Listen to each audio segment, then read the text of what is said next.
രാത്രിയുടെ പേര് ബറാഅത്തുൽ ലൈൽ, ലൈലത്തുൽ ബറാഅ. ആ രാത്രിയുടെ പേര് ബറാഅത്തിന്റെ രാത്രി എന്നാണ്.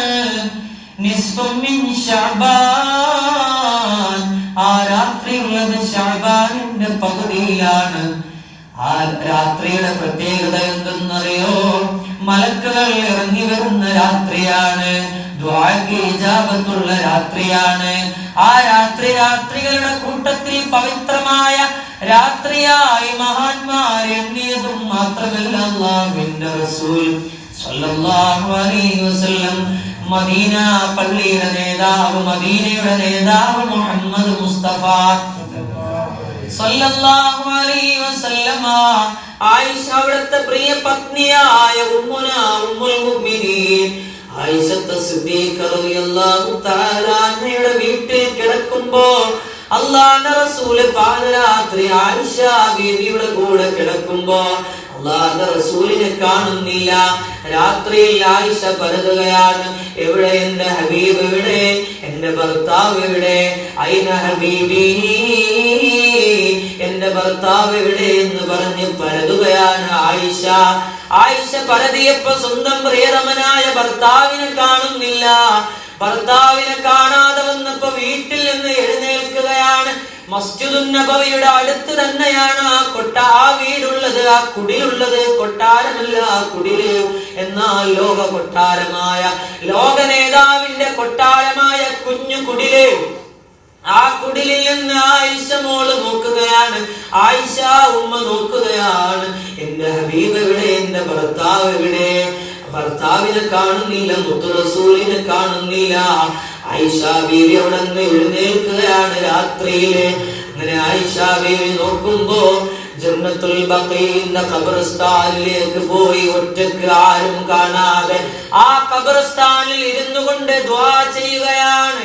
മരണപ്പെട്ടു പോയവർക്ക് വേണ്ടി, മരണപ്പെട്ടു പോയ എല്ലാ മനുഷ്യർക്കും വേണ്ടി അല്ലാഹുവിന്റെ റസൂൽ ദുആ ചെയ്യുകയാണ് സ്വല്ലല്ലാഹു അലൈഹി വസല്ലം. ഇതെല്ലാം കണ്ട് ആയിഷ ദൂരം നിരീക്ഷിക്കുമ്പോ എന്റെ റസൂല് മരണപ്പെട്ടവർക്ക് വേണ്ടി ആരും കാണാതെ പാതിരാത്രിയിൽ ദുആ ചെയ്യുകയാണോ എന്ന് ചിന്തിച്ചുകൊണ്ട് ആയിഷ ബീവി ദൂരെ നിന്ന് നോക്കി പെട്ടെന്ന് തന്റെ വീട്ടിലേക്ക്, തന്റെ റൂമിലേക്ക് ഓടി വരികയാ. അല്ലാഹുവിന്റെ റസൂലിന്റെ പ്രിയ പത്നിയായ സിദ്ദീഖുൽ അക്ബറിന്റെ മകളായ ഉമ്മുൽ മുഅ്മിനീൻ ആയിഷ ബീവി റളിയല്ലാഹു തആല അൻഹാ നേരെ വീട്ടിലേക്ക് വന്നവരെ കിടക്കുകയാ. ആ സമയത്ത് ദുആയും പ്രാർത്ഥനയും എല്ലാം കഴിഞ്ഞ് കണ്ണീരോടെ വരികയാണ്.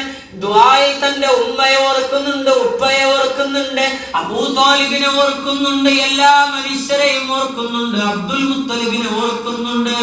ചെറുപ്പത്തിലെ ഉമ്മ നഷ്ടപ്പെട്ട ഹബീബ്, ജനിക്കുന്നതിന്റെ മുമ്പ് പിതാവ് നഷ്ടപ്പെട്ട ഹബീബ്, 8 വയസ്സ് പ്രായമായപ്പോ അബ്ദുൽ മുത്തലിബ് എന്ന പിതാമഹൻ നഷ്ടപ്പെട്ട്, പിന്നെ പോറ്റി വളർത്തിയത് ഈ എളാപ്പയായ പിതൃവ്യനായ അബൂ താലിബും, അതേപോലെ തന്റെ എല്ലാ പ്രതിസന്ധി സമയത്തും പാറ പോലെ ഉറച്ചു നിന്ന ഖദീജ റളിയല്ലാഹു തആല അൻഹയുമാണ്.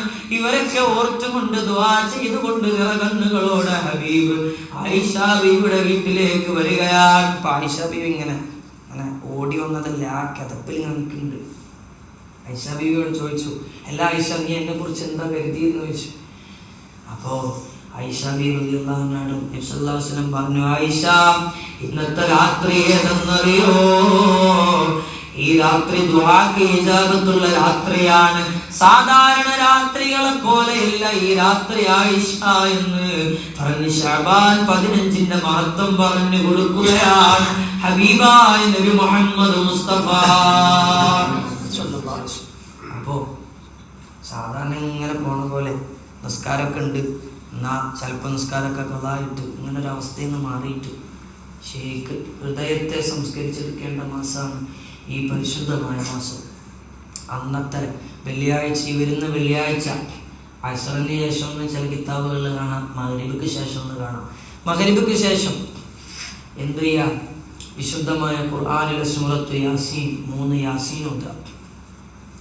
3 യാസീൻ ഓതിയിട്ട് ഹദിയ ചെയ്യുക. ഓരോ യാസീൻ ഓതുമ്പോൾ നിയ്യത്ത് വെക്കുക.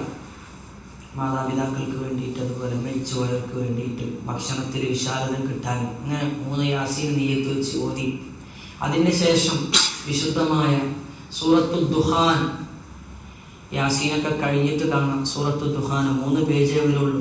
ഈ സൂറത്ത് ഓതിക്കഴിഞ്ഞാൽ 70,000 മലക്കുകൾ അവന് വേണ്ടിയിട്ട് പാപമോചനത്തെ തേടുമെന്ന് ഹബീബായ നബി മുഹമ്മദ് മുസ്തഫ.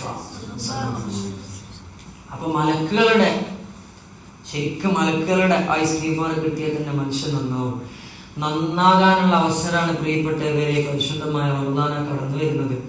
അതുകൊണ്ട് നമുക്ക് നന്നാവണം, അല്ലാഹുവിലേക്ക് അടുക്കണം. അല്ലാഹു തൗഫീഖ് ചെയ്യട്ടെ. അല്ലാഹുവിന്റെ റസൂൽ ഏത് വലിയ സ്ഥാനം ലഭിച്ചപ്പോഴും റസൂലായി നിയോഗിച്ചപ്പോഴും ഈ സമൂഹത്തെ മൊത്തം എല്ലാ കാലത്തിന്റെയും എല്ലാ ദേശക്കാരുടെയും നേതാവായി മുത്ത റസൂൽ കടന്നു വന്നപ്പോഴും ആരും കാണാതെ പാതിരാവിൽ ഇബാദത്ത് ചെയ്യുന്ന ഹബീബ് ആയിഷ ബീവി ചോദിച്ചപ്പോ പറഞ്ഞു, ആയിഷ അഫലാ അകൂന അബ്ദൻ ശുക്കൂറാ, ഞാൻ എന്റെ റബ്ബിന് നന്ദിയുള്ള ഒരു ദാസനാകണ്ടയോ, നന്ദിയുള്ള ഒരു അടിമയാകണ്ടയോ ആയിഷ എന്ന് നബി മുഹമ്മദ് മുസ്തഫ.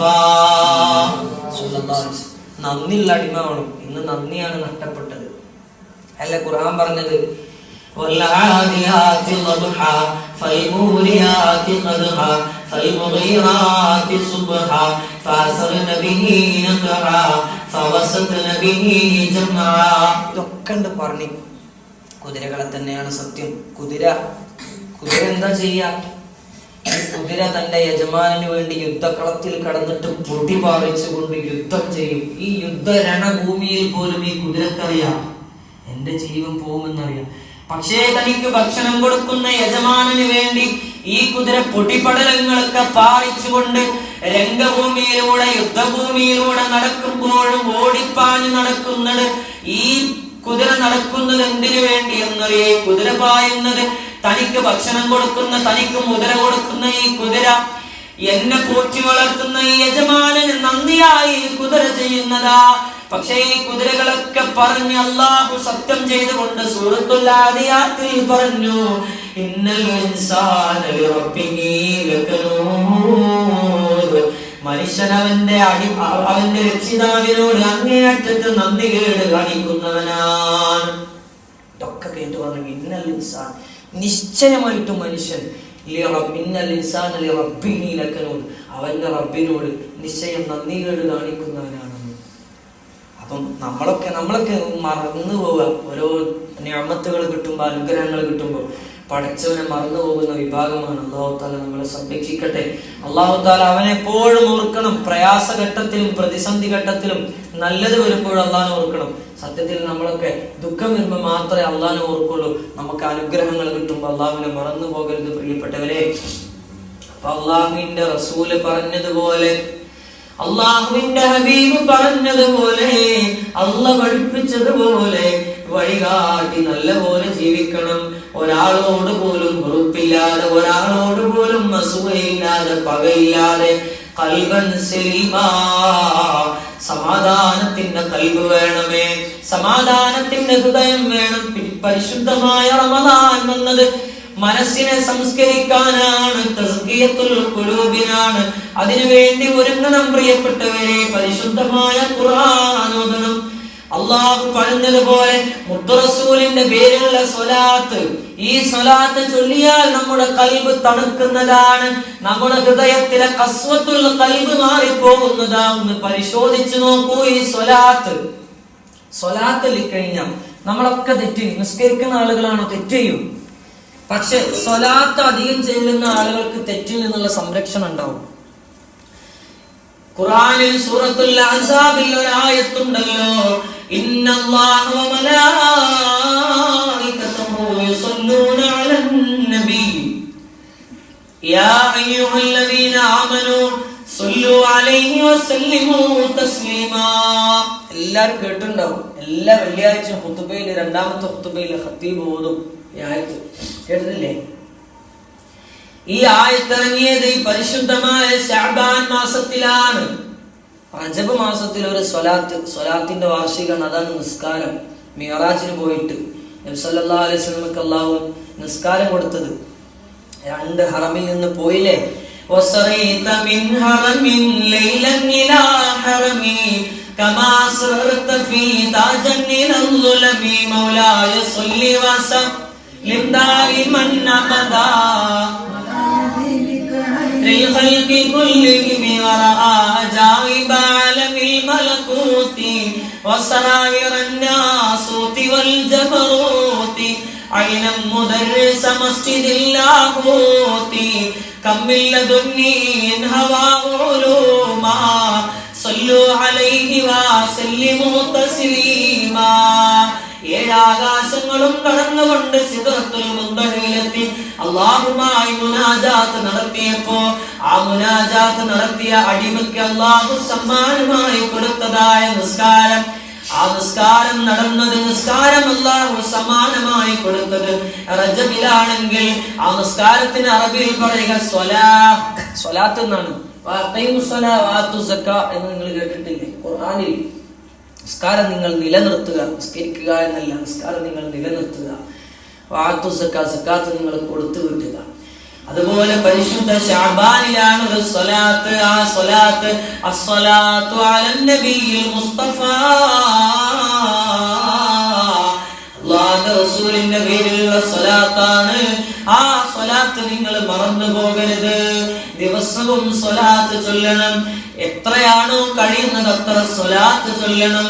മുത്ത് റസൂലിന്റെ പേരിൽ സ്വലാത്ത് ചൊല്ലിയാൽ മരിച്ചുകൊണ്ട് പരലോകത്തെത്തി മഹ്ശറിൽ നന്മതിന്മകൾ തൂക്കി ഇവൻ സ്വർഗത്തിലേക്കാണോ ഇവൻ നരകത്തിലേക്കാണോ എന്ന് നമ്മുടെ നന്മതിന്മകളെ തൂക്കി നമ്മൾ സ്വർഗത്തിലേക്കാണോ നരകത്തിലേക്കാണോ, നന്മ കൂടുതലായാൽ സ്വർഗത്തിലേക്കാണ്, തിന്മ കൂടുതലായാൽ നരകത്തിലേക്കാണ്. ഇങ്ങനെ തിന്മ കൂടുതലായിട്ട് നരകത്തിലേക്ക് പോകുന്ന മനുഷ്യനെ അല്ലാഹുവിന്റെ റസൂൽ സിറാത്ത് പാലത്തിന്റെ താഴെ കാത്തിരിക്കുമെന്ന് മുഹമ്മദ് മുസ്തഫ സല്ലല്ലാഹു അലൈഹി വസല്ലം. പ്രിയപ്പെട്ടവരെ, സ്വലാത്ത് മറന്നു പോകരുത്. ഞാൻ സിറാത്ത് പാലത്തിന്റെ അവിടെ കാത്തിരിക്കും. എന്റെ അടിമകൾ ആരാണോ നരകത്തിലേക്ക് പോയി പോകുന്നത് അവരെ കാത്തിരിക്കും ഞാൻ. അല്ലാഹുമ്മ സല്ലി, അല്ലാഹുവേ നീ അവരെ കാക്കണേ അല്ലാഹ് എന്ന് പറഞ്ഞുകൊണ്ട് ഞാൻ സിറാത്ത് പാലത്തിന്റെ താഴെ, സിറാത്ത് പാലത്തിന്റെ തൊട്ട് സമീപമായി ഞാൻ കാത്തിരിക്കുമെന്ന് മുഹമ്മദ് മുസ്തഫ. മഹാന്മാര് പറയുക, നബിയുടെ പേരിൽ സ്വലാത്ത് ചൊല്ലിയാൽ, സ്വലാത്ത് ചൊല്ലുന്നവനെ നീ സിറാത്ത് പാലത്തിലൂടെ മിന്നൽ പിളരെ പോലെ സ്വർഗത്തിലേക്ക് കടക്കുമെന്ന് ഹൃദയത്തിന്റെ വസന്തമായ അല്ലാഹുവിന്റെ സുഗന്ധമായ വിശ്വമാന വിമോചകനായ ചരിത്രത്തിന്റെ വടപ്പാട്ടായ സ്നേഹത്തിന്റെ ദർപ്പണമായ അല്ലാഹുവിന്റെ മുത്തായ ലോകത്തിന്റെ സത്തായ ആമിന ബീവിയുടെ പ്രിയപ്പെട്ട പൊന്നുമോൻ ഹസൻ ഹുസൈനാരുടെ പ്രിയപ്പെട്ട പിതാമഹൻ സയ്യിദിന്റെ യജമാനനായ ലോകത്തിന് മുഴുവൻ കാരുണ്യമായി എല്ലാവരോടും സ്നേഹവും കാരുണ്യവും ആത്മാർത്ഥതയും കൃപയും കൊണ്ട് മനസ്സിന്റെ ലോകത്തെ കാലത്തിന്റെ ആലമീൻ റഹ്മത്തായി വന്ന മുഹമ്മദ് മുസ്തഫ സല്ലല്ലാഹു അലൈഹി വസല്ലമയുടെ പേരിൽ സ്വലാത്ത് ചൊല്ലിയാൽ മിന്നൽ പിളര് പോലെ സ്വർഗത്തിലേക്ക് കടക്കുമെന്ന് അല്ലാഹുവിന്റെ ഹബീബേ മുഹമ്മദ് മുസ്തഫ സല്ലല്ലാഹു. അതുകൊണ്ട് സ്വലാത്ത് ചില്ലറ കാര്യമില്ല. ബാക്കിയുള്ള അമലൊക്കെ ആത്മാർത്ഥത ഉണ്ടെങ്കിൽ സ്വീകരിക്കുക. നിസ്കാരം, നമ്മളെ നിസ്കാരം, ഈ ചെയ്യുന്ന നിസ്കാരം സ്വീകരിച്ചൊല്ലേ നമുക്ക് പറയാൻ പറ്റൂല. പക്ഷെ സ്വലാത്ത് അങ്ങനെയല്ല, നേരെ അല്ലാഹു തആല സ്വീകരിക്കുന്നത്, അതിലൊരു സംശയമില്ല. ഖുർആനിലായത്തല്ലേ ഞാനും എൻ്റെ നബിയും, ഞാൻ എൻ്റെ മലക്കുകളും എൻ്റെ നബിയുടെ പേരിൽ സ്വലാത്ത് ചൊല്ലുന്നുണ്ട്. അതുകൊണ്ട് മുഅ്മിനെ നിങ്ങൾ ചൊല്ലിക്കോ എന്നാണ് പറഞ്ഞത്. അതുകൊണ്ട് അല്ലാഹുവിൻ്റെ റസൂലിൻ്റെ പേരിൽ സ്വലാത്ത് അല്ലാഹു തൗഫീഖ് ചെയ്യട്ടെ, അല്ലാഹു തൗഫീഖ് ചെയ്യട്ടെ. ദുർഗമായി പറയുകയല്ലേ, ഞാൻ അവസാനിപ്പിക്കുകയാണ്. ദുർഗമായിട്ടൊന്നും ഞാൻ പറയണ്ട, എന്നാലും ഇടയ്ക്കൊക്കെ ഇങ്ങനെ ഒരുമിച്ച് കൂടിയിട്ട് എന്തെങ്കിലുമൊക്കെ അങ്ങോട്ടും ഇങ്ങോട്ടൊക്കെ പറഞ്ഞ് സംസാരിച്ച് നല്ല കാര്യങ്ങളല്ലേ പറയുന്നു. കുറച്ച് നേരം കൂടെ ഇൻഷാ അല്ലാഹ്, അത് കഴിഞ്ഞിട്ട് നമുക്ക് നിസ്കാരത്തിലേക്ക് കിടക്കാം. അല്ലാഹുവിന്റെ റസൂൽ എന്തൊക്കെ ത്യാഗം സഹിച്ചിട്ടാണ് വന്നത്. നമുക്കൊക്കെ എന്തെങ്കിലും പ്രയാസമുണ്ടോ? സുഖമായിട്ട് പള്ളിയിൽ ഇരിക്കുന്ന ഇത്തികാഫിൻ്റെ നിയത്തിൽ നല്ല പള്ളി, എല്ലാ സംവിധാനങ്ങളുണ്ട്. ഇതിനൊക്കെ കാരണക്കാരൻ മുത്ത് റസൂലല്ലേ. എന്തൊക്കെ സഹിച്ചു അള്ളാഹുവിൻ്റെ റസൂൽ സ്വല്ലല്ലാഹു അലൈഹി വസല്ലം. ചെറുപ്പത്തിൽ ഉമ്മയായ ആമിന ബീവി മരണപ്പെട്ടു. ഉമ്മ വഫാത്തായത് എങ്ങനെയെന്നറിയോ? 6ാമത്തെ വയസ്സിൽ വഫാത്തായല്ലോ. എങ്ങനെയാണ്? ചെറുപ്പം പ്രായമാണ്. 20 വയസ്സ് ആമിന ബീവിക്കുള്ളൂ. വാർദ്ധക്യ സഹജമായ അസുഖമൊന്നുമല്ല. 20 വയസ്സുള്ള ആമിന ബീവി റളിയല്ലാഹു തആല അൻഹ വഫാത്തായതാണ്. ആമിന ബീവി ഈ കുട്ടിയെയും കൂട്ടി പിതാവിന്റെ അടുത്തേക്ക്, പിതാവിന്റെ ഖബറുള്ളത് മദീനയിലാണ്, മദീനയിലേക്ക് പോയി. കൂടെ ഒരു അടിമയുമുണ്ട്, ദാസിയുമുണ്ട്, ഉമ്മു അയ്മൻ അൽ ബർക്കത്തുൽ ഹബശിയ. ഇവരുണ്ട്, ഈ 2 സ്ത്രീകളുണ്ട്, ഈ കുട്ടിയുണ്ട്. മദീനയിലേക്ക് പോയി. അബ്ദുള്ളയുടെ ഖബർ അവിടെ ഉണ്ട്. അങ്ങനെ അവിടേക്ക് പോയി. അപ്പൊ അവിടെ പോകുമ്പോൾ തന്നെ കുട്ടീനെ കാണുമ്പോൾ അന്ന് തന്നെ ആളുകൾ പറയുന്നുണ്ട്, ഇത് അസാധാരണ സിദ്ധിയുള്ള കുട്ടിയാണ്, പ്രത്യേകമായ കഴിവുള്ള കുട്ടിയാണ്, ഈ കുട്ടിയെ നിങ്ങൾ സൂക്ഷിക്കണം. ഇതൊക്കെ ഇങ്ങനെ പറയുമ്പോൾ കണ്ണേറ് തട്ടുമെന്ന് കരുതിയിട്ട് തിരിച്ചു പോകുന്നു. ഈ കുട്ടി അവിടെ പോയപ്പോൾ 1 മാസം അവിടെ നിന്നപ്പോൾ എന്ത് പഠിച്ചു നിങ്ങൾക്കറിയോ? നീന്തൽ പഠിച്ചു. ആര് പഠിച്ചു? അപ്പൊ നീന്തൽ പഠിക്കൽ എന്താണ്? സുന്നത്താണ്. കാരണം നബി സല്ലല്ലാഹു അലൈഹി വസല്ലം ചെയ്തിട്ടുണ്ട്. നബി പറഞ്ഞ കാര്യം, നബി ചെയ്ത കാര്യം, നബിയുടെ ചര്യ, നബിയുടെ മൗനാനുവാദം, ഇതൊക്കെ സുന്നത്താണ്. നീന്തൽ പഠിക്കൽ എന്താണ്? സുന്നത്താണ്. അപ്പൊ നബി 6ാമത്തെ വയസ്സിൽ നീന്തൽ പഠിച്ച് തിരിച്ചു വരികയാണ്. ഉമ്മു അയ്മനുണ്ട്, ആമിന ബീവിയുണ്ട്, മുത്ത് റസൂലുണ്ട് സ്വല്ലല്ലാഹു അലൈഹി വസല്ലം. അന്ന് 6 വയസ്സുള്ള പൊന്നുമോനാണ് മുഹമ്മദ് തിരിച്ചു വരികയാണ്. ഉമ്മായും കൂട്ടി തിരിച്ചു വരികയാണ്. മക്കയിലേക്ക് തിരിച്ചു വരികയാണ്. തിരിച്ചു വരുന്ന വഴിയിൽ ഉമ്മക്ക് അസുഖം ബാധിക്കുകയാണ്. ആമിന ബീവിക്ക് നോക്കൂ, ഒരു കുട്ടിയുള്ളത്, ഉപ്പയില്ലാത്ത അനാഥനായ കുട്ടിയാണ്. മുത്ത് മുസ്തഫ സ്വർഗത്തിലെ ജനിക്കുന്നതിന് മുമ്പേ പിതാവ് മരണപ്പെട്ടിട്ടുണ്ട്. പിന്നെയുള്ള അവലംബം ഉമ്മയാണ്. ഉപ്പയില്ലാത്ത കുട്ടികൾക്ക് എത്ര സങ്കടമുണ്ടാകും. ഉപ്പയില്ലാതെ, ഉപ്പയെ കാണാൻ അറിയാത്ത കുട്ടികൾ, ഉപ്പയെ കണ്ടിട്ടില്ലാത്ത കുട്ടികൾ. അതുകൊണ്ടാണ് നബി പറഞ്ഞത്, ഞാനും യത്തീമിനെ സംരക്ഷിക്കുന്നവനും സ്വർഗത്തിൽ ഇപ്രകാരം 2 വിരലിങ്ങനെ ചൂണ്ടിയിട്ട് പറഞ്ഞു, ഞാൻ പിടിച്ചിട്ട് പറഞ്ഞു, യത്തീമിനെ സംരക്ഷിക്കുന്നവൻ, അനാഥനെ സംരക്ഷിക്കുന്നവൻ സ്വർഗത്തിൽ, അവരെ എൻ്റെ കൂടെ സ്വർഗത്തിൽ ഇതേപോലെയാണെന്ന് പരിശുദ്ധ റസൂൽ സ്വല്ലല്ലാഹു അലൈഹി വസല്ലം. പക്ഷെ നബിതങ്ങൾക്ക് ഉപ്പല്ല, ചെറുപ്പത്തിൽ അങ്ങനെ വളർന്നത്. അങ്ങനെ ആമിന ബീവിക്ക് അസുഖം വരികയാണ്. ആമിന ബീവി അസുഖത്തോടെ തളരുകയാണ്. ആമിന ബീവി കരയുകയാണ്. ഈ കുഞ്ഞു മാത്രമുള്ളൂ, ഈ കുഞ്ഞും ഒരു ദാസിയായ ഉമ്മു അയ്മൻ ബീവിയും മാത്രമാണ് റസൂലിന്റെ കൂടെയുള്ളത്. ആമിന ബീവി കരഞ്ഞു. ആമിന ബീവി പറഞ്ഞു, ഞാൻ ഈ ലോകത്തിന് അധികം ഉണ്ടാകുകയില്ല, ഞാൻ ഈ ലോകത്ത് നിന്ന് വിട പറയാൻ പോകുകയാണ്. എന്റെ പൊന്നുമോന് നിങ്ങൾ മക്കയിൽ കൊണ്ടുപോകണേ, മക്കയിലേക്ക് കൈപിടിച്ചു കൊണ്ടുപോകണേ, അവിടുത്തെ പിതാമഹനായ അബ്ദുൽ മുത്തലിബിനെ നിങ്ങൾ ഏൽപ്പിക്കണേ എന്ന് ഈ കുട്ടിയെ കൈപിടിച്ചുകൊണ്ട് ഉമ്മു അയ്മൻ ബീവിയെ ഏൽപ്പിക്കുകയാണ്. ഹൃദയം പൊട്ടുന്ന ചരിത്രമാണത്. ഈ ചരിത്രം കേട്ട് എത്രയാണ് ഞാൻ കരഞ്ഞിട്ടുള്ളത്. കാരണം ഈ കുട്ടി, 6 വയസ്സുള്ള ഈ കുട്ടിയെ ഒറ്റക്കാക്കി ഉമ്മയും പോവുകയാണ്. ഉമ്മ അവസാനം രോഗശയ്യയിൽ കിടന്നുകൊണ്ട് ഉമ്മ പറയുകയാണ്, ഇനി ഞാൻ ഈ ലോകത്ത് അധികകാലം ജീവിക്കുകയില്ല. റബ്ബിന്റെ ആംബലീയമായ വിളിനാദത്തിന് ഞാൻ മുഴങ്ങി, ഞാൻ അള്ളാഹുവിന്റെ റഹ്മത്തിലേക്ക് യാത്രയാകും. എനിക്ക് ഇനി അധിക നാൾ ആയുസില്ല. ഞാൻ അള്ളാഹുവിന്റെ വിളിക്കുത്തരം നൽകി പോവുകയാണ്. ഈ ലോകത്ത് നിന്ന് ഞാൻ ഇനി വിട പറയുന്നതാണ്. ഈ ലോകത്ത് ഞാൻ ഇനി അധിക നാൾ ജീവിക്കുകയില്ല, അധിക സമയം പോലും ജീവിക്കുകയില്ല, കുറച്ച് ദിവസങ്ങൾ പോലും ജീവിക്കുകയില്ല. എന്തായിരിക്കും പ്രിയപ്പെട്ടവരെ അവസ്ഥ?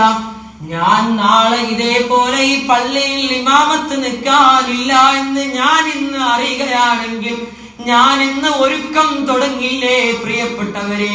പക്ഷേ എനിക്ക് ഒരുക്കമില്ലാത്തത് എന്താണ്? അനന്തമായി ലോകത്ത് ഞാൻ ഇങ്ങനെ ജീവിച്ചു പോകുമെന്നെന്റെ മനസ്സിൽ ഉള്ളിൽ തോന്നുന്നത് കൊണ്ടാണ്. 24 മണിക്കൂറിന് ശേഷം ഞാൻ ഈ ലോകത്ത് ജീവിക്കുകയില്ല എന്നെനിക്ക് മനസ്സിലായാൽ എന്റെ കൽബിലേക്ക് അല്ലാഹു കയറുകയാണ്, ഈമാൻ കയറുകയാണ്, തഖ്വ കയറുകയാണ്, ഇഖ്ലാസ് കയറുകയാണ്. പിന്നെ ഞാൻ തൗബ ചെയ്യുകയാണ്, അല്ലാഹുവിലേക്ക് മടങ്ങുകയാ. ജീവിതത്തിൽ സംഭവിച്ചു പോയ അമലുകളെ ഓർത്തുകൊണ്ട് തൗബ ചെയ്തുകൊണ്ട് അല്ലാഹുവിലേക്ക് മടങ്ങാൻ. കാരണം ഞാൻ നാളെ അല്ലാഹുവിന്റെ വിഹായിസിലേക്ക് പാറിപ്പറക്കുകയാണ്, ഖബറിലേക്ക് എത്തുമെന്ന് എന്റെ മനസ്സിൽ തോന്നുകയാണ്. പ്രിയപ്പെട്ടവരെ, എപ്പോഴാണ് മരിക്കുക എന്നറിയില്ല, ഏത് സമയത്താണ് മരിക്കുക എന്നറിയില്ല, അസ്രായിൽ എന്നാണ് നമ്മുടെ കൂടെ വരിക എന്നറിയില്ല. അതുകൊണ്ട് ഒരുങ്ങണേ.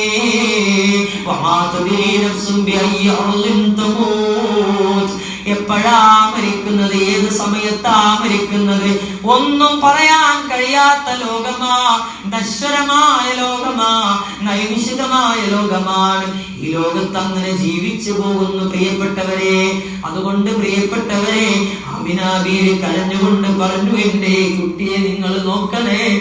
മക്കയിലേക്ക് തിരിച്ചു പോയാൽ അവിടുത്തെ പിതാമഹനായ അബ്ദുൽ മുത്തലിബിനെ നിങ്ങൾ ഏൽപ്പിക്കണേ. ഞാൻ മരിക്കുകയാണ്. അബവായിൽ വെച്ചുകൊണ്ട് ഉമ്മ പറയുകയാണ്, ആമിന റളിയല്ലാഹു തആല അൻഹ, എന്റെ പൊന്നുമോൻക്ക് ആരുമില്ല, എന്റെ പൊന്നുമോന്റെ പിതാവ് നഷ്ടപ്പെട്ടു, ഞാനിതാ നഷ്ടപ്പെടാൻ പോവുകയാണ്, ഈ ലോകത്തുനിന്ന് ഞാൻ മരിക്കാൻ പോവുകയാണ്. പൊന്നുമോനെ നന്നായി നോക്കണേ, അവനെ വേദനിപ്പിക്കരുതേ, അവനക്ക് പ്രയാസമുള്ള ഒരു വാക്ക് പോലും പറയരുതേ. അവനെ നിങ്ങൾ സുരക്ഷിതമായി മക്കയിലേക്ക് എത്തിക്കണേ, അബ്ദുൽ മുത്തലിബിനെ ഏൽപ്പിക്കണേ. ആമിന ബീവി രോഗശയ്യയിൽ കിടന്നുകൊണ്ട് മരിക്കുകയാണ്, വഫാത്താകുകയാണ്. അബവായിൽ വെച്ചുകൊണ്ട് ആമിന ബീവി വഫാത്താകുകയാണ്. പാട്ടനുണ്ട്, അബവായിൻ ദേശത്ത് ആമിന ബീവി അന്ത്യാസമയത്ത് അവരങ്ങ് തേങ്ങി. കേട്ടിട്ടില്ലേ?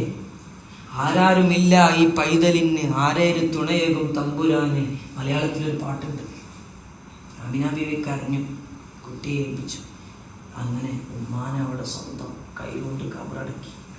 ആലോചിച്ച് നോക്ക്, സ്വന്തം കൈകൊണ്ട് ഈ കുട്ടിയും ഈ പെണ്ണും മുഅയ്മൻ അൽ ബർക്കത്തുൽ ഹബശിയ റളിയല്ലാഹു അൻഹു സ്വന്തം കൈകൊണ്ട് കബറ് കുഴിച്ച് ഉമ്മയെ മറവ് ചെയ്ത് തിരിച്ച് മക്കയിലേക്ക് വന്ന് അബ്ദുൽ മുത്തലിബാണ് പിന്നെ അല്ലാഹുവിന്റെ റസൂൽ സ്വല്ലല്ലാഹു അലൈഹി വസല്ലം തങ്ങളെ പോറ്റി വളർത്തിയത്. ഈ കഷ്ടപ്പാടുകൾ എല്ലാം സഹിച്ച് അല്ലാഹുവിന്റെ റസൂൽ ഇവിടെ ദീന് നിലനിർത്താൻ ശ്രമിച്ചെങ്കിൽ ആ ദീനിനെയാണ് ഇന്ന് നമ്മൾ ചവിട്ടി വാരി തേച്ച് വലിച്ചെറിയുന്നത്. കുറച്ചെങ്കിലും നമുക്കൊക്കെ ഒരു അള്ളാഹുമായിട്ട് അടുപ്പവും അള്ളാഹിനൊരു പേടി ഉള്ളിൽ വേണം. അതുകൊണ്ട് ഇതിങ്ങനെ ജീവിച്ചു പോവില്ല. എത്ര ആളുകളാണ് പെട്ടെന്ന് മരിച്ചു പോകുന്നത്. ഇന്ന് കണ്ടവരെ നാളെ കാണുന്നില്ല, ഇങ്ങനെ മരിച്ചു പോവാണ് ഇഷ്ടം പോലെ. അതുപോലെ ഈ യുവാക്കൾക്ക് എത്രയാണ് പഠിച്ചോനെ സ്വന്തം ഉമ്മായെ കൊല്ലുന്ന. പത്രം എടുത്ത് നോക്കിയാൽ, ചാനൽ എടുത്ത് നോക്കിയാൽ, ഫേസ്ബുക്കും ചാനലും യൂട്യൂബും വാർത്തകൾ നോക്കിക്കഴിഞ്ഞാൽ ഇതന്നെയാണ് കാണുക. സ്വന്തം ഉമ്മയെ കൊല്ലുന്നു, വെട്ടിയിറക്കി കൊല്ലുന്നു, കത്തിയുടെ അറുത്ത് കൊല്ലുന്നു, അതുപോലെ ഉപ്പയെ കൊല്ലുന്നു. ഇതൊക്കെ ദിന സംഭവങ്ങളായിട്ട് മാറുമ്പോൾ അല്ലാഹുവിന്റെ റസൂല് പഠിപ്പിച്ച കാര്യങ്ങൾ മാതാവിനോട് എന്ന് പോലും പറയരുത് എന്ന് പറഞ്ഞാൽ അവരെ വെറുപ്പിക്കുന്ന, അവരെ മനസ്സിൽ ആലോചന ഉണ്ടാക്കുന്ന ഒരു കാര്യം പോലും നിങ്ങൾ പറയരുത് എന്നാണ് അല്ലാഹുവിന്റെ റസൂൽ സ്വല്ലല്ലാഹു അലൈഹി വസല്ലം പഠിപ്പിച്ചത്. അപ്പോൾ ബഹുമാനിക്കേണ്ടവരെ ബഹുമാനിക്കുക, ആദരിക്കേണ്ടവരെ ആദരിക്കുക, സ്നേഹിക്കേണ്ടവരെ സ്നേഹിക്കുക. ഇതൊക്കെ ചെയ്ത് അള്ളാഹുവിൻ്റെയും റസൂലിൻ്റെയും തിരുസുന്നത്തുകൾ അനുധാവനം ചെയ്ത് ജീവിക്കാൻ അള്ളാഹു നമുക്ക് തൗഫീഖ് നൽകട്ടെ എന്ന് മാത്രം ഞാൻ ഈ സമയത്ത് പറഞ്ഞുകൊണ്ട് അവസാനിപ്പിക്കുകയാണ്. കൂടുതലൊക്കെ ഇങ്ങനെ പറയേണ്ട ആവശ്യമൊന്നുമില്ല. ഇൻഷാ അല്ലാഹ് നമുക്ക് ഇടയ്ക്കിടയ്ക്ക് കൂടാം. ഇനി ഇൻഷാ അല്ലാഹ് 25-ാം തീയതി മജ്‌ലിസുൻ നൂർ ഇൻഷാ അല്ലാഹ് നമുക്കൊന്നും ഇവിടെ വിപുലമായിട്ട് നടത്തണം. മജ്‌ലിസുൻ നൂർ കഴിഞ്ഞ് പിന്നെ സമയമില്ല, പിന്നെ പരിശുദ്ധമായ റമളാൻ കടന്നു വരികയാണ്. അപ്പോൾ റമളാനിൻ്റെ മുമ്പ് തന്നെ ഒരുക്കങ്ങൾ തുടങ്ങുക, ഖുർആനുമായിട്ട് പള്ളിയുമായിട്ടൊക്കെ നല്ല ബന്ധം സ്ഥാപിക്കുക, മക്കളേക്ക് ഉമ്മാരെ പള്ളിയിലേക്കും നിസ്കാരത്തിലേക്കും പറഞ്ഞേക്കുക. അതുപോലെ വീട്ടിലാണെങ്കിലും നമ്മൾ ഒരു കൃത്യനിഷ്ഠയോട് കൂടി അവരെ വളർത്തുക. ഭാവിയിൽ നമുക്ക് ഉപകാരമുള്ള മക്കളാകണം. ഇതേ വാർത്തകൾ നമ്മുടെ വീട്ടിൽ ആവർത്തിക്കാൻ പാടില്ലല്ലോ. ഇതേ മക്കൾ നമ്മുടെ പുരയിൽ ഉണ്ടാകാൻ പാടില്ല. മാതാപിതാക്കളെ വെറുപ്പിക്കുന്ന, കൊല്ലുന്ന, എല്ലാ കഞ്ചാവിനും ലഹരിക്കും കള്ളിനും മയക്കുമരുന്നിനും അടിമപ്പെടുന്ന മക്കള് നമ്മുടെ വീട്ടിൽ ഉണ്ടാവാൻ പാടില്ല. നമ്മൾ ചിന്തിക്കും എൻ്റെ മക്കളൊക്കെ നല്ല കുട്ടികളാണ്, കുട്ടികളൊക്കെ നല്ല കുട്ടികൾ തന്നെ. പക്ഷെ പതുക്കെ പതുക്കെ പതുക്കെ അവര് തെറ്റിലേക്ക്, അധാർമികതയിലേക്ക് പോകുന്നുണ്ട് പ്രിയപ്പെട്ടവരെ. അത് നമ്മൾ മനസ്സിലാക്കുന്നില്ല. കാരണം നമ്മുടെ മുന്നിൽ വരുമ്പോ അവൻ നല്ല മകനായിട്ട് ചമയും. ഈ കുട്ടി എന്താണ് പുറത്തു പോയാ ചെയ്യുന്നത് എന്ന് ഓരോ ഉമ്മമാരും ഓരോ ഉപ്പമാരും വീക്ഷിക്കണം. ചെറിയ ബാല്യത്തിൽ തന്നെ 12, 13, 14 വയസ്സിൽ തന്നെ ഈ കുട്ടികൾ സ്കൂൾ ക്യാമ്പസുകളിൽ അവർക്ക് ചെറിയ പൊതികൾ കൊടുത്തുകൊണ്ട് അവരെ ലഹരിക്ക് അടിമപ്പെടുത്തിക്കൊണ്ടിരിക്കുന്ന ഒരു കാട്ടാളന്മാർ വസിക്കുന്ന ഈ പൈശാചിക ദുർബോധനത്തിന്റെ കാലമാണ്. ഈ കാലത്ത് നമ്മുടെ മക്കളെ നമ്മൾ നന്നായി സംരക്ഷിക്കാം. മക്കളെ, നിങ്ങളോട് എനിക്ക് പറയാനുള്ളത്, നമുക്കൊക്കെ അതിൽ നല്ല ബോധം ഉണ്ടായി അള്ളാഹുവിനെ ഓർത്തുകൊണ്ട് അങ്ങനെയുള്ള കാര്യങ്ങളിൽ നിന്നൊക്കെ മാറി നിൽക്കുക. ഒരുപാട് കഴുകന്മാര് നമ്മളെ കൊത്തിപ്പറിച്ചെടുക്കാൻ ശ്രമിക്കുന്നുണ്ട്. പക്ഷേ അത് തെറ്റാണെന്ന് എൻ്റെ റസൂല് പറഞ്ഞിട്ടുണ്ട്. അതുകൊണ്ട് ഞാൻ അതിലേക്ക് പോവില്ല എന്ന് പറഞ്ഞ് നാവിനെയും ശരീരത്തെയും മനസ്സിനെയും കൈയെയും എല്ലാം ശ്രദ്ധിക്കുക. അള്ളാഹു തൗഫീഖ് ചെയ്യട്ടെ. അള്ളാഹു നമ്മുടെ യുദ്ധം സ്വീകരിക്കട്ടെ. പരിശുദ്ധമായ റമദാൻ കടന്നു വരികയാണ്. അള്ളാഹു താല അവനെ അള്ളാഹു ഇഷ്ടപ്പെടുന്ന അടിമകളുടെ കൂട്ടത്തിൽ അള്ളാഹു ഉൾപ്പെടുത്തി അനുഗ്രഹിക്കട്ടെ. നമ്മളെ ഒരുമിച്ച് കൂടിയത്, ചൊല്ലിയത്, പാരായണം ചെയ്തത്, ഓർത്തത്, ഇവിടെ പറഞ്ഞത് എല്ലാം അള്ളാഹു താല അവൻ ഇഷ്ടപ്പെടുന്ന സ്വാലിഹായ അമലായിട്ട് അള്ളാഹു കബൂൽ ചെയ്യട്ടെ. ദീർഘമായൊരു ദുആന്റെ ആവശ്യമില്ല. എന്നാൽ ചെറിയൊരു ദുആ ചെയ്തുകൊണ്ട് ഇൻഷാ അല്ലാഹ് നമുക്ക് ജമാഅത്തിലേക്ക് കടക്കാം. ജമാഅത്തിന്റെ മഹത്വം മറന്നു പോകരുത്. കാരണം നിസ്കാരമൊക്കെ തുടങ്ങി. ഇതൊക്കെ ഇടക്കിടക്ക് പറയുമ്പോൾ എനിക്കെന്നെ ടെൻഷൻ ഉണ്ട്. കാരണം ഈ കുട്ടികളൊന്നും പറഞ്ഞിട്ട് കേൾക്കാത്തതെന്ന് കുറച്ചെങ്കിലൊക്കെ ഒരു അനുസരണമൊക്കെ ഉണ്ടായി നല്ല കുട്ടികളായിട്ട് മാറുക. ഞാനീ പറയുന്നത് നിങ്ങളുടെ നന്മക്ക് വേണ്ടിയാണ്, അല്ലാതെ എനിക്ക് വേണ്ടിയിട്ട് വേറെ ഒന്നുമല്ല. നിങ്ങളുടെ ഓരോരുത്തരുടെയും നന്മ ഉദ്ദേശിച്ച് പറയുന്നത്. ഈ പറയുമ്പോ ആ മുഖം കറുപ്പിച്ചിട്ടുള്ള സ്വഭാവമൊക്കെ മാറ്റി നല്ല മനസ്സാക്കിയിട്ട് മാറ്റിയെടുക്കുക. അല്ലാതെ അഹങ്കാരം കിബറുണ്ടായിട്ട് അള്ളാഹുവിനെ റസൂലിനെ തിരുസുന്നത്തുകളെയും വലിച്ചെറിഞ്ഞിട്ടുള്ള ജീവിതം പരാജയത്തിലേക്കാണ്, അപജയത്തിലേക്കാണ്. അങ്ങനെയുള്ള ജീവിതം അള്ളാഹു ഇഷ്ടപ്പെടൂല, ജനങ്ങളും ഇഷ്ടപ്പെടൂല. ജനങ്ങളും അള്ളാഹു ഇഷ്ടപ്പെട്ടില്ലേ പിന്നെ നമ്മൾ പരാജയത്തിലേക്ക് വീണ്ടുപോകും. അതുകൊണ്ട് നല്ല ഹൃദയമാക്കി മാറ്റിയെടുക്കുക, നല്ല സ്വഭാവമാക്കി മാറ്റിയെടുക്കുക. എന്നാലേ വിജയം ഉണ്ടാവുള്ളൂ. പല ആഖിബത്തുൽ മുത്തഖീങ്ങൾ മാത്രമേ വിജയിക്കുള്ളൂ. അള്ളാഹു നമ്മളെല്ലാവരെയും മുത്തഖീങ്ങളാക്കട്ടെ. ആമീൻ പറയും. എല്ലാ ആളുകളെയും മുത്തഖീങ്ങളാക്കട്ടെ. ഇപ്പൊ ജമാഅത്തിലൊക്കെ കറക്റ്റ് പങ്കെടുക്കുക. നിസ്കാരമൊക്കെ കഴിഞ്ഞാൽ ദുആക്കെ കഴിഞ്ഞ് സുന്നത്തൊക്കെ നിസ്കരിച്ച് വേഗം പോവുക. അല്ലാതെ അത് കഴിഞ്ഞ് ഇതിങ്ങനെ എല്ലാ സമയത്തും ഇങ്ങനെ പറയിപ്പിക്കുമ്പോൾ അത് വേറൊരു രൂപത്തിലേക്ക് മാറും. അങ്ങനെ ആരും അതിനു വേണ്ടി നിൽക്കരുത് എന്ന് വളരെ സ്നേഹത്തോടെ നിങ്ങളെല്ലാവരും ഓർമ്മപ്പെടുത്തുകയാണ്. ഇനി ദുആയിലേക്ക് കടക്കണം. പുറത്തൊരുപാട് ഉമ്മമാരുണ്ട്. ദുആ കൊണ്ട് ഒരുപാട് മുറാദുകൾ ഒക്കെ വെച്ചിട്ടാണ് ഈ സദസ്സിലേക്ക് ഇരുന്നതും ചൊല്ലിയതൊക്കെ. അല്ലാഹു തആല അതൊക്കെ അല്ലാഹ് സ്വീകരിക്കട്ടെ. അൽഹംദുലില്ലാഹി റബ്ബിൽ ആലമീൻ.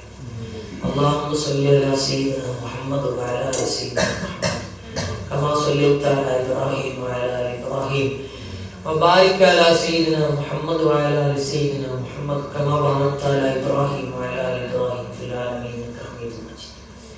അല്ലാഹു ഞങ്ങൾ ചൊല്ലിയതെല്ലാം സ്വീകരിക്കണേ. അല്ലാഹ് പറഞ്ഞത്, കേട്ടത്, പാരായണം ചെയ്തത് എല്ലാം സ്വീകരിക്കുന്ന അമലായിട്ട്, പരിഗണിക്കുന്ന അമലായിട്ട് ഞങ്ങളിൽ നിന്ന് അല്ലാഹു കബൂലാക്കണേ. ഞങ്ങളുടെ ദോഷങ്ങളൊക്കെ നീ പുറത്തു തരണേ. ഞങ്ങളുടെ അയവുകളൊക്കെ നീ മറച്ചു തരണേ. നമ്മുടെ എല്ലാ സൽക്കർമ്മങ്ങളും നീ സ്വീകരിക്കണേ. ഞങ്ങളുടെ ഹൃദയത്തെ നീ നന്നാക്കി തരണേ. അള്ളാഹു ചീത്തമായ ദുശ്ശീലങ്ങളിൽ നിന്ന് ഞങ്ങളെ കാക്കണേ. അള്ളാഹു എപ്പോഴും നിന്നെ ഓർത്തുകൊണ്ട് ആരാധിച്ചുകൊണ്ട് ജീവിക്കാനുള്ള ഭാഗ്യം ഞങ്ങൾക്ക് നൽകണേ. അതിനുള്ള തഖ്വ നൽകണേ. അതിനുള്ള ഊർജ്ജം നൽകണേ.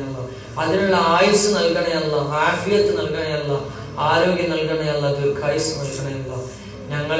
ഞങ്ങളുടെ തെറ്റുകളെ നീ എല്ലാം നീ പുറത്തു മാപ്പാക്കി തരണേ. ഞങ്ങളെ മക്കളൊക്കെ നീ നന്നാക്കി തരണേ. സ്വാലിഹീങ്ങളാക്കണേ. സ്വാലിഹാത്തുകളാക്കണേ.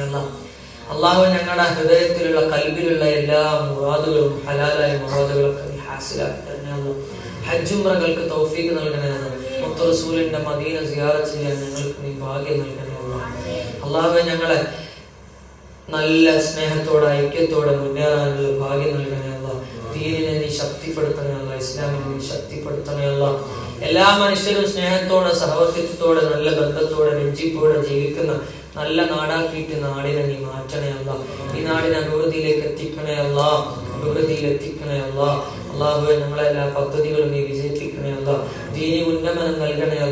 ഉന്നതിയിൽ എത്തിക്കണേ. അള്ളാഹുവേ ഞങ്ങളെ ഈ സദസ്സിലിരിക്കുന്നവരൊക്കെ ഓരോ മുറാദുകൾ വെച്ചിട്ടാണ് നിന്നിലേക്ക് കൈയുയർത്തുന്നത്. എല്ലാം അറിയുന്ന റബ്ബേ, എല്ലാം നീ സ്വീകരിക്കണമല്ല. അള്ളാഹുവേ, ഞങ്ങളുടെ കൂട്ടത്തിൽ രോഗികളുണ്ട്. എൻ്റെ പിതാവടക്കം ഒരുപാട് പേര് രോഗത്തിൽ കഴിയുന്നവരാണ്. നീ നല്ല ശിഫ നൽകണമല്ല, ആജിലായ കാമിലായ ശിഫ നൽകണമല്ല. അവർക്കൊക്കെ നീ ആഫിയത്തുള്ള ദീർഘായുസ് നൽകണമല്ല. ഞങ്ങളുടെ ഉസ്താദ്മാരും മാതാപിതാക്കൾ എല്ലാവർക്കും നീ ആഫിയത്തുള്ള ദീർഘായുസ് നൽകണമല്ല. ഞങ്ങളുടെ മരണപ്പെട്ടു പോയ ശൈഖുന അബ്ദുള്ള ഉസ്താദിന് നീ മഗ്ഫിറത്ത് കൊടുക്കണമല്ല. അവരെ ഖബർ ജീവിതം സന്തോഷത്തിലും റാഹത്തിലും ആക്കണമല്ല. ഞങ്ങളുടെ മരിച്ചുപോയവിടെ ബാക്കിയുള്ളവരാണ് റബ്ബേ. ഞങ്ങള് അള്ളാഹുവേ, അവരുടെ ഖബർ ജീവിതമൊക്കെ നീ സന്തോഷത്തിലാക്കണമല്ല. ഞങ്ങൾക്ക് നീ ആഫിയത്തുള്ള ദീർഘായുസ് നൽകണമല്ല. ഈ നാട്ടിൽ ഒരുപാട് ആളുകൾ, ഞാൻ വന്നിട്ട് തന്നെ ഒരുപാട് ആളുകൾ മരിച്ചു പോയിട്ടുള്ളവർക്കൊക്കെ നീ മഗ്ഫിറത്ത് നൽകണമല്ല. ഖബർ സന്തോഷമാക്കി കൊടുക്കണമല്ല. ഖബർ വെളിച്ചാക്കണമല്ല. മീസാനിൽ ഭാരം തൂങ്ങണമല്ല. സിറാത്ത് പാലം എളുപ്പത്തിൽ വിട്ട് കിടക്കാൻ അവർക്ക് ഞങ്ങൾക്ക് ഭാഗ്യം നൽകണമല്ല. മുത്ത് റസൂലുള്ളാഹിന്റെ ജിവാറിൽ സ്വർഗ്ഗത്തിൽ ഒരുമിച്ച് കൂടാൻ അവർക്കും ഞങ്ങൾക്ക് ഭാഗ്യം നൽകണമല്ല. അല്ലാഹുവേ, പരിശുദ്ധമായ മാസത്തിൽ ഞങ്ങൾ ചെയ്യുന്ന അമലുകളൊക്കെ സ്വീകരിക്കണമല്ല. റമളാനെ സ്വീകരിക്കാൻ ഞങ്ങൾക്ക്